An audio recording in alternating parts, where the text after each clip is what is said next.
Olá, pessoal, tudo bem com vocês? Hoje a gente vai fazer uma pequena revisão de um dos conteúdos que é abordado em Química Orgânica 1. Química Orgânica 1 é uma cadeira do nosso segundo semestre, né, Agronomia na UFC, e a gente vai tentar abordar com vocês de uma maneira que realmente vocês possam utilizar quando estiverem fazendo a cadeira. Então, hoje a gente vai revisar funções orgânicas e nomenclatura dos compostos.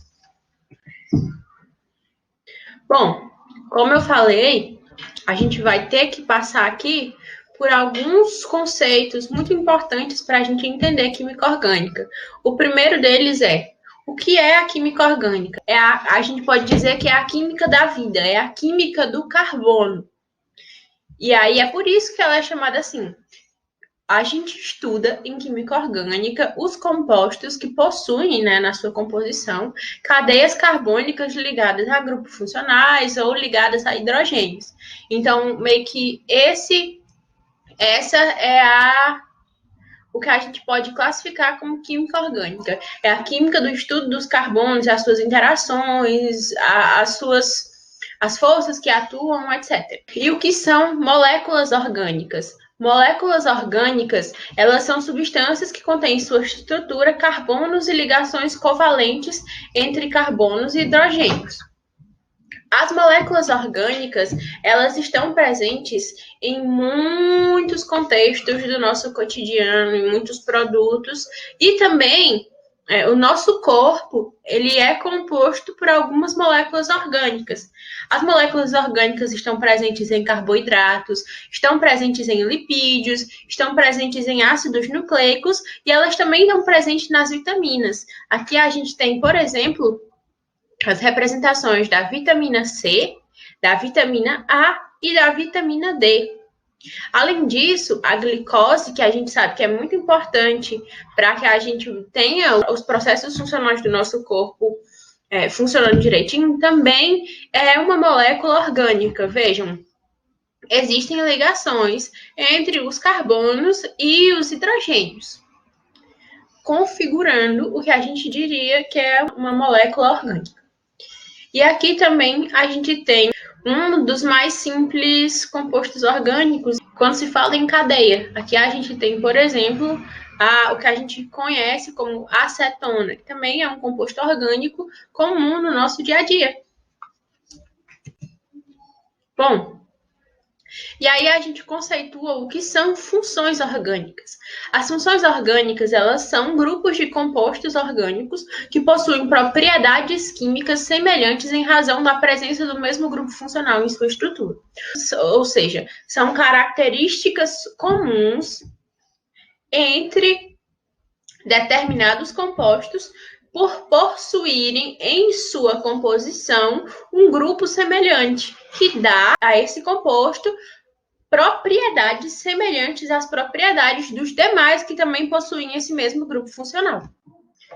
O que a gente classificaria como o grupo assim com a estrutura mais simples e mais fácil em questão de compreensão são os hidrocarbonetos. Os hidrocarbonetos, eles são constituídos de carbono e hidrogênio somente. E na sua nomenclatura você tem o prefixo, você vai usar a nomenclatura de acordo com a quantidade de carbonos, o infixo, que diz respeito a como estão essas ligações, se elas são ligações saturadas ou ligações insaturadas. A gente usa o infixo an para ligações simples, em para ligações duplas e o sufixo in para ligações com tripla ligação. Aqui na imagem, a gente tem o exemplo do etileno. O nome certo seria eteno. Por quê? Porque tem dois carbonos, uma ligação dupla entre eles, e ele é um composto responsável pelo amadurecimento dos frutos. Então, é uma molécula orgânica de importância agrícola. É por isso que a gente estuda a química orgânica, está na nossa grade. Porque muitas moléculas orgânicas estão no nosso cotidiano enquanto agrônomos. E aí, a nossa segunda função orgânica são os álcoois. Os álcoois se caracterizam por possuir uma hidroxila ligada a carbono. Quando a gente tem essa situação em que um grupo OH, ou seja, um grupo das hidroxilas, ele está ligado a um carbono, a gente configura ele como um álcool. Os álcoois mais utilizados, os álcoois mais comuns, são obtidos a partir de culturas agrícolas, como, por exemplo, os cereais, como o trigo e a cana-de-açúcar. Para a nomenclatura de álcoois, nós temos o prefixo em relação à quantidade de carbonos, o infixo em relação à quantidade de como estão essas ligações e a terminação -ol. Em relação aos fenóis, os fenóis são um grupo de anel benzeno ligado a uma hidroxila. Os fenóis são caracterizados pela presença de um grupo aromático, ou seja, um benzeno, como a gente sabe, com cadeia fechada, 3 ligações duplas, e aí, quando ele está ligado a uma hidroxila, nós podemos caracterizá-lo como um fenol. A nomenclatura para fenóis é onde está localizado o grupo OH, hidroxi e o nome do aromático. Aqui a gente tem, por exemplo, o metacresol, paracresol, o ortocresol, que são exemplos de fenóis. Uma próxima função é a função aldeído. A função aldeído se caracteriza pela presença da carbonila. A carbonila diz respeito à ligação dupla entre um carbono e um oxigênio, ligados a um hidrogênio, ou seja, o carbono está ligado a um restante, ao radical, e como um grupo funcional aldeído, a gente tem um carbono ligado duplamente ao oxigênio e uma ligação simples com o hidrogênio.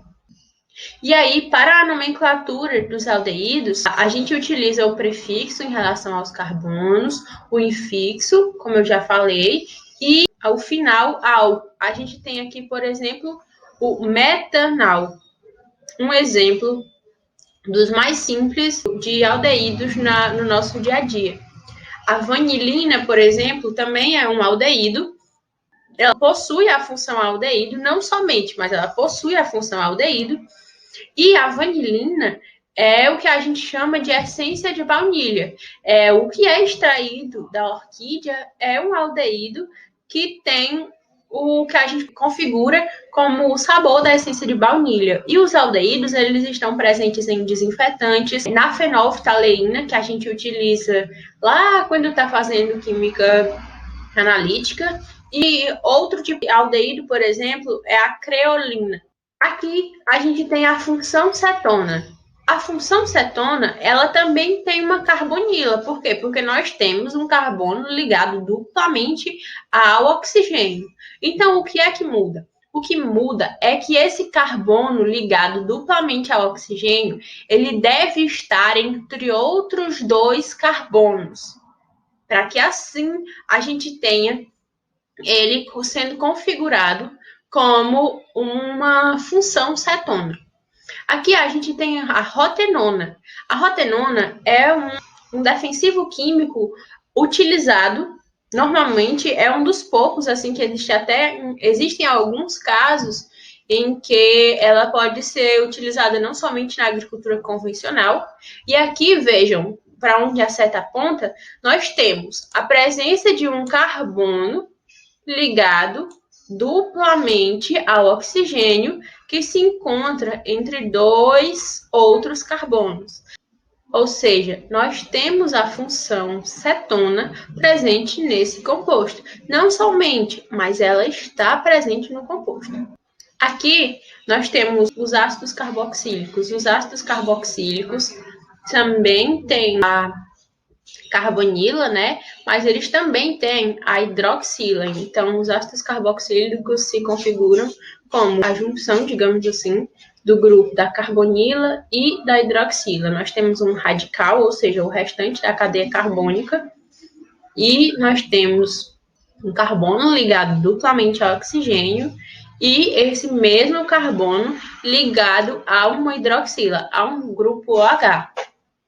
E aí, em relação à nomenclatura dos ácidos carboxílicos, eles recebem o nome ácido, antes de tudo, mais o prefixo, infixo e o sufixo utilizado é o sufixo oico. A gente tem aqui em cima, junto a esses vidros, a molécula do que posteriormente a gente usa convencionalmente como o vinagre, que é o ácido acético, ou o nome certo, o nome segundo aí o PAC, ácido etanóico. Vejam a molécula do ácido etanóico. Bom, e uma curiosidade é que cada pessoa ela possui um cheiro devido aos ácidos carboxílicos. O odor, ele é devido ao ácido carboxílico presente no organismo de cada indivíduo. Pessoas diferentes apresentam pequenas variações no metabolismo e a partir disso são secretados diferentes ácidos carboxílicos de baixa massa molecular que dão diferentes cheiros para cada indivíduo. Bom, aqui a gente tem a função éster, em que nós temos um carbono ligado duplamente a um oxigênio, ligado com ligação simples a um oxigênio, um outro oxigênio, uma ligação dupla e uma ligação simples com o oxigênio. Para que esse oxigênio, tenha a sua dupla ligação, o oxigênio que está ligado de maneira simples ao carbono, ele tem um restante do radical que formará essa molécula orgânica. E aí, para que esse carbono tenha suas 4 ligações, ele também está ligado ao restante da cadeia carbônica, ao outro radical. E aí, a gente pode citar como funções assim importantes para a gente o fato de que quando a gente pega um produto alimentício e ele tem saborizado artificialmente, é fazendo uso de ésteres. Para que eles tenham o aroma e o gosto de banana, por exemplo, é utilizado o acetato de pentila. No caso da uva, o antranilato de metila. No caso da maçã verde, o etanoato de butila. E no caso do abacaxi, o butanoato de etila. Esses são exemplos de utilizações tanto comerciais quanto científicas para a gente saber como esses produtos alimentícios que a gente consome são produzidos se não tem o acréscimo da fruta. São produzidos a partir dos ésteres responsáveis por esse odor e esse sabor de cada fruta. E aí, para a nomenclatura dos ésteres, nós temos um prefixo, mais um infixo, mais um O e a terminação ato, e aí em seguida e o nome do radical, como, por exemplo, acetato de pentila, antranilato de metila, como eu já citei para vocês. Nas funções éteres, nós temos um oxigênio ligado por ligação simples a 2 radicais de cadeias carbônicas. Aqui, por exemplo, a gente tem o etoxietano. O etoxietano ele é utilizado convencionalmente como um anestésico. Ele é um anestésico bem potente, que é um éter. E aí a nomenclatura dos éteres vai ser o grupo menor, ou seja, o radical menor, aqui esse R que vai ser menor, mais oxi, mais hidrocarboneto de radical maior. Ou seja, vai ser o nome de um radical, a nomenclatura de um radical, oxi, e o nome do hidrocarboneto maior. Em relação às aminas já são ligações de moléculas de carbono e hidrogênio com nitrogênios, seja na forma de NH2, NH ou nitrogênio na sua forma simples. E aí, ela deriva da substituição de um ou mais hidrogênios do grupo amônia por cadeias carbônicas. E é assim que surge o grupo funcional das aminas. Para a nomenclatura de aminas, nós temos o prefixo mais infixo e a terminação amina. Aqui são alguns exemplos. A anilina, a adrenalina, a cafeína e a morfina são todos exemplos de aminas comuns do nosso dia a dia que a gente já ouviu falar. Vejam, aqui vocês podem ver em azul onde estão localizadas nas moléculas a função amina. Bom, e aqui nós temos a função amida. A função amida, ela se caracteriza pelo quê? Pela presença, novamente, de uma dupla ligação com o oxigênio, mas acontece uma variação. Por quê? Porque as amidas, elas são compostos orgânicos derivados de ácidos carboxílicos. pela substituição da hidroxila, ou seja, do OH, por um grupamento amínico. Aqui no nosso caso, o NH2. E aí, para a nomenclatura das amidas, utiliza-se o prefixo, o infixo e a terminação amida. Aqui, nós temos dois exemplos bem comuns. A ureia, um dos fertilizantes mais utilizados na agricultura, é uma amida.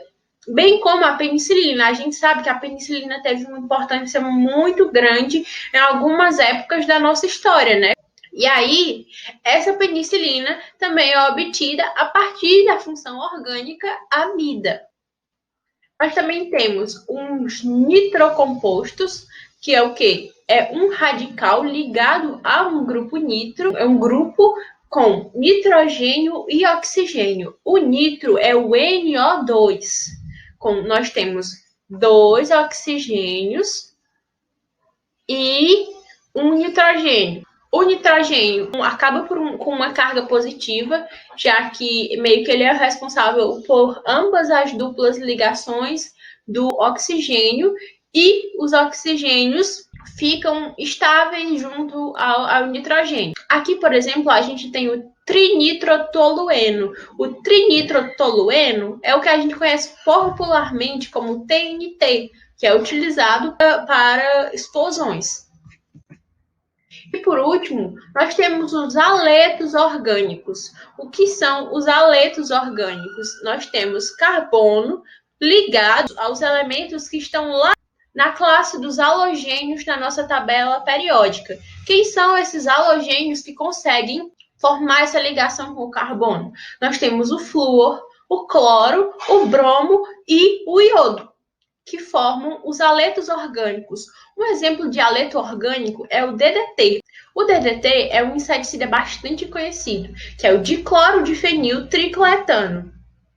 E aí, o responsável, por descobrir a molécula de DDT, ele ganhou, inclusive, o Nobel de Medicina. O que ele descobriu foi o quê? Foi um composto que a gente classificaria como um aleto orgânico, a partir das ligações que são feitas com o cloro. E aí, para a nomenclatura dos aletos orgânicos, nós temos a quantidade de halogênios, mais o nome do halogênio, mais o nome do hidrocarboneto. E aí, a gente consegue dizer a nomenclatura. É por isso que aqui a gente tem a molécula de DDT, que se chama dicloro, difenil, tricloetano. E aí, é assim que a gente dá a nomenclatura desses compostos. Essas são todas as funções orgânicas que a gente tem para comentar com vocês hoje. Eu espero que vocês tenham gostado. Qualquer dúvida, é só deixar aí nos comentários que a gente está aqui para ajudar vocês.